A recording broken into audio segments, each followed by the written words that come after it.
In the corner of my house is a floor-to-ceiling bookshelf stuffed with biographies and historical retellings. Tales of Lincoln's team of rivals and Kissinger's blood telegram dot the shelves, chronicling the miracles and missteps of humanity. It's impressive, daunting, educational, a veritable fountain of information. The collection in my room is very different. Flush against the far wall is a small wooden bookshelf filled to the brim with stories. Elizabeth Bennet fights against 19th century sexism. Jonathan Harker struggles to escape from a strange castle in Transylvania. Harry Potter uses a magic wand and sheer bravery to take down the greatest villain in literary history. And this is where I lose myself day in and day out, into the worlds conjured up by each set of pages. Each of us is a book. We are the main character, the heroes of our very own stories. We are Frodo in Lord of the Rings. Our whole lives are an adventure, and the people around us are eagerly reading along, waiting to see where we go next. I guess my point is that we are free to create our own narratives. And although we may feel pressure, we don't have to be our parents or our siblings or our friends, just ourselves. We have the ability to author our own story, so don't let others try and write it for you.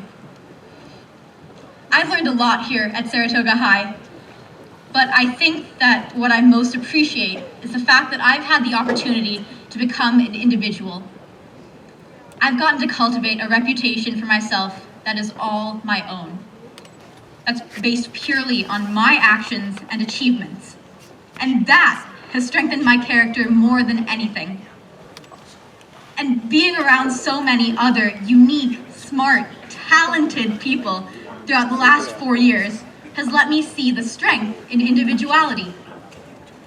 There was the girl who managed to gather 15 dogs to make her promposal absolutely perfect. The quarterback who discovered that he was a tenor, and the boy who braved a dance class full of girls and mastered every single routine. And as I look around at you, I am struck by how much each and every one of you inspires me, because you have all had the strength and bravery to be unwaveringly true to yourselves. And I beg of you, please never change that. So much of the resilience that I have gained over the years has been because of you, because of your kindness, your thirst for knowledge, and your openness to new ideas. Nobody wants to live in a world where everyone is exactly the same. It's boring and mundane, and none of you are boring or mundane. All of us have the opportunity to bring ourselves to new corners of the world, to grow as people and to find new experiences. But I don't think we will ever lose the selves that we found here at SHS. At least for me, I found my core. I found the things that make me happy, like agonizing over the pica spacing on a really complex newspaper layout.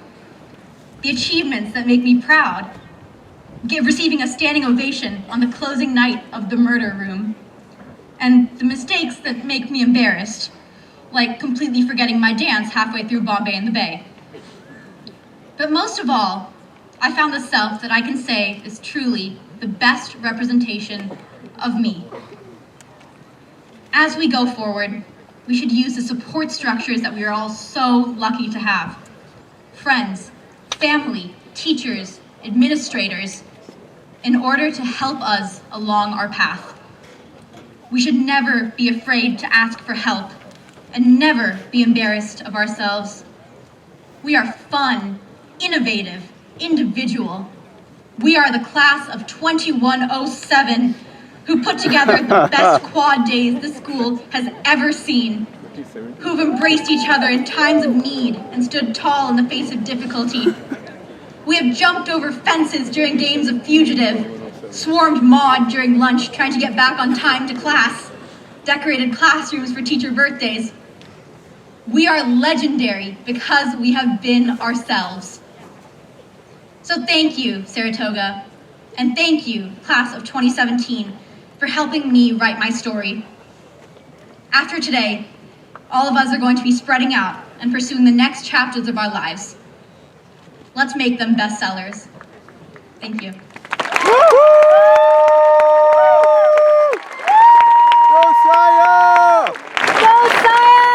It's now my honor to welcome the last speaker of the evening, Julius Woods.